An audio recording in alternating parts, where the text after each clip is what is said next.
Hey guys, my name is Priscilla Elias and today I'll share the worst things I did during a wedding as a wedding photographer. Oh boy, here we go.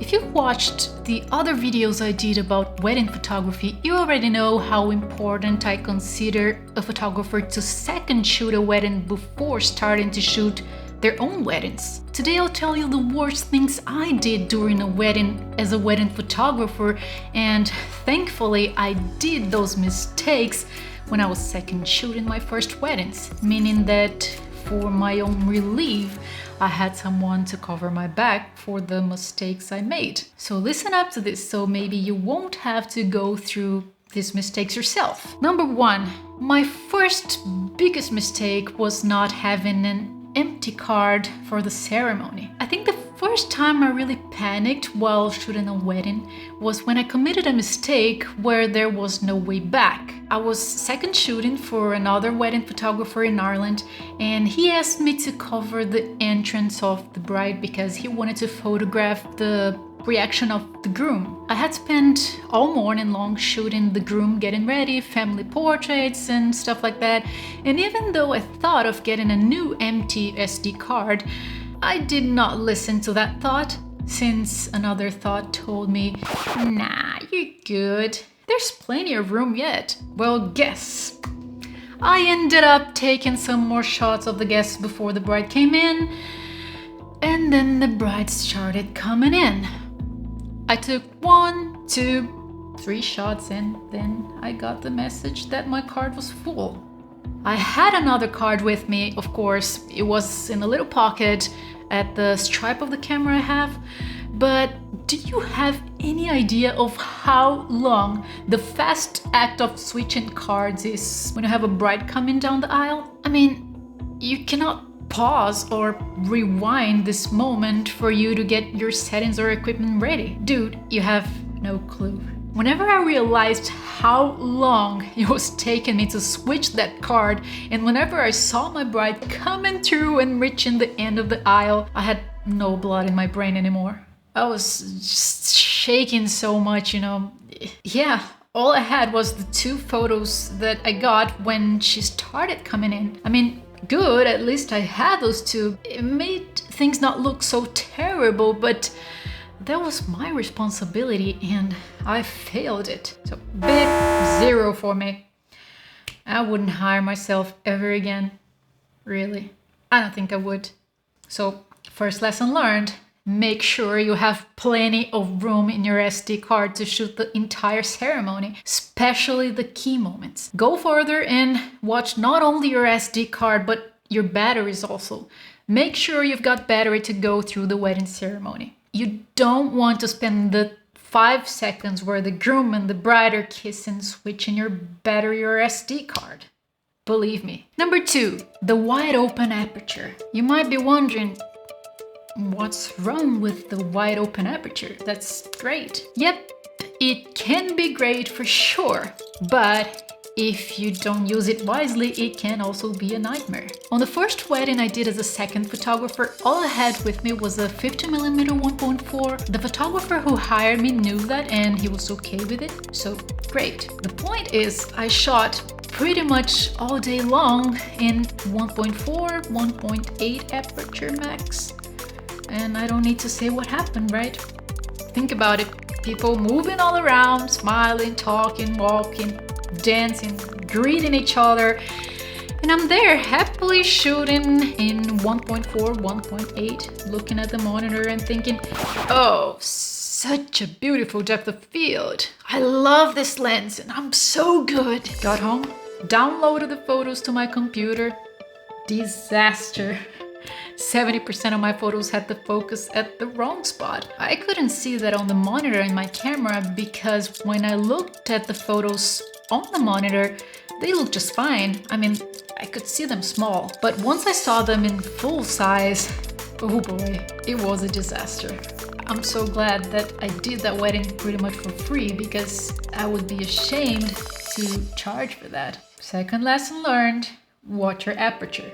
Number 3, among the worst things I did as a wedding photographer was shooting the whole ceremony without double checking my settings. Yeah, after I learned that I should be careful with my aperture, I started doing a better job until the day I had a civil wedding where the ceremony would be super fast and I would have very little time to register everything. No problem, I set my external flash, checked it in camera, looking good. By the end of the ceremony, that lasted maybe 5 minutes, I went out of the room to start the portrait session, and when I looked at my settings to readjust them, guess what? I had my shutter speed in 1/60th of a second. I really wanted to beat myself up. Jesus. Again, I felt the blood coming out of my brain and going. I don't have a clue where it hit. I certainly felt a drop of sweat coming down my forehead, even though it was something like 10 degrees that day. Well, you might be thinking 1/60th of a second, it's not that bad. And it is really not that bad, but I wanted to deliver them the best I could and to ensure I had very crispy and steady shots. I try not to go under 160th of a second with my Canon 5D Mark IV because to me that's the absolute safe spot. I know that shooting with 160th of a second I won't have shaky photos, so unless it is really necessary, I try to keep it around that number. Didn't happen that day.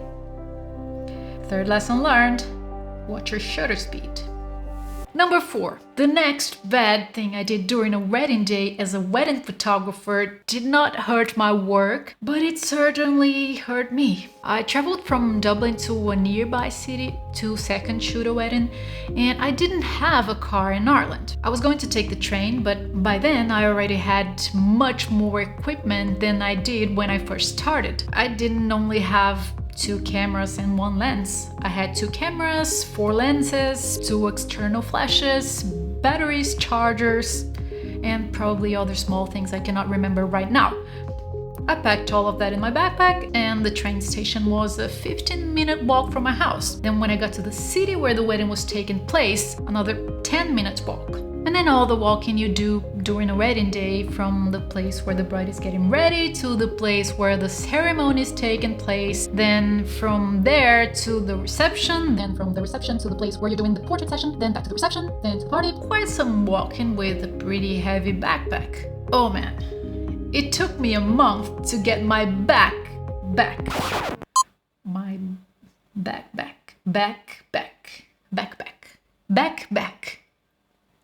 You got me. Yeah, that hurt and I don't recommend that. After that, I got a photography backpack on wheels to use it in that kind of situation. Must have, lifesaver. If you want to check it out, I'll leave a link to the one I have in the description, by the way. So, 4th lesson learned, watch your backpack.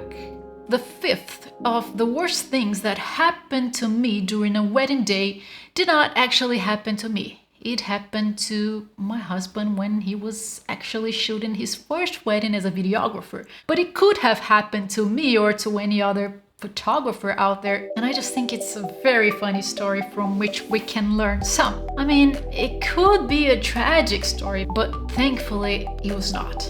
Maybe you don't know this, but both me and my husband, we are Brazilians. Our native language is Portuguese. Both of us speak fluent English, but we're living in Sweden and all the ceremonies here happen in Swedish. I know some Swedish. I mean, I cannot have a deep conversation in Swedish, but I can cope with it. I have an idea of the context of what's going on because I studied some when we moved to Sweden.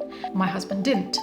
So I was photographing this wedding in Stockholm and he was doing the video. He offered the video pretty much for free and he made it clear to the bride and the groom that it was his first video as a videographer and that he would make it for a very special price because he wanted it for portfolio matters. The bride and the groom thought it was a great deal since they didn't intend to have a video in the first place, so it ended up being a plus for them. So we're shooting the ceremony and I realize it's getting to the end and that the priest is about to go with the, okay, now you can kiss the bride. And I look around and Ricardo is completely focused on taking some B-rolls of the guy playing the piano. I try to call him like with the eyes, you know, but no, nothing gets him from his deep focus on that beautiful song. He's just there completely doing his thing. So the kiss happens and yeah, he misses it. The lifesaver was the camera he had in the hall recording the whole ceremony from a certain distance. But still, come on, if that camera failed or something and if he had properly charged for that wedding, you would have been screwed. Or maybe I should say that the couple would have been screwed. After that, he learned to be aware all of the time, even if he doesn't understand what the people are saying. Or maybe mainly when he doesn't understand what people are saying. And yeah, the lesson learned is be always aware of what's going on around you, especially with the bride and groom. They are your guys. The next worst thing I did during a wedding day as a wedding photographer was also a pain to me, not to the bride and groom, thankfully. It was not taking a very warm jacket with me during a winter wedding. It was under 0 degrees and I wanted to keep good looking for the whole wedding. The thing is, as a wedding photographer, you spend much more time outside taking photos than the guests or the bride and the groom. No need to say I pretty much froze and I got sick for the next couple of days, right? So yeah, if it's cold, take a warm jacket even if you're not using it indoors or all day long. Also, have some comfortable shoes on. I never had the problem of wearing the wrong shoes, but I once shot with a wedding photographer that did have the wrong shoes, and by the end of the day, his feet were full of bad blisters, and you don't want that. The last worst thing I did during a wedding as a wedding photographer was not to take food and water with me. If you've seen any other of my wedding videos, you've heard me talking about it already. I always talk about it simply because it's definitely one of the most important things you, as a wedding photographer, need to take with you. You might not get food from the couple, and even if you do, they will probably only offer you dinner. If you're working from morning to night or from the getting ready to the party, that means that pretty much most of the day working a lot, walking a lot with little food. So take something with you to drink and to snack every now and then whenever you have a moment. Otherwise, you will be totally out of energy by the middle of the day, and you definitely don't want that. I second shot a wedding once where I did not take food or water with me, and the couple simply didn't offer food for the staff. The main shooter had a piece of chocolate, and that was what we ate all day long. I really don't know how we survived that. Okay, we survived anyway, but I mean, we hardly made it. You just do not do your best work when you're starving and out of energy. So, lesson learned, take food and water with you. If you're starting out just now as a wedding photographer, I totally recommend you to second shoot some weddings first. Sometimes you don't know what you don't know until you face a specific situation. For that reason, in my opinion, it's always better and more responsible to make a trial of your skills in trial mode instead of putting one of the most special days of the couple's life and your reputation in risk. Maybe you won't need to go through any of these specific mistakes because you're watching this video up front, but maybe there are other lessons you need to learn before you shoot your own wedding. If you want to play safe, make a trial first. If this video helped you, please hit the like button and consider subscribing to my channel. I have a couple of other videos talking about wedding photography, and if you want to check them out, I'll leave a link for the playlist up here and also in the description. If you've committed any of these mistakes or if you've made different mistakes than I did, please share them in the comments below so me and everybody who watches this video can also learn from your mistakes. I think that would be awesome. Thanks so much for watching me, guys, and I will see you in the next video. Ciao!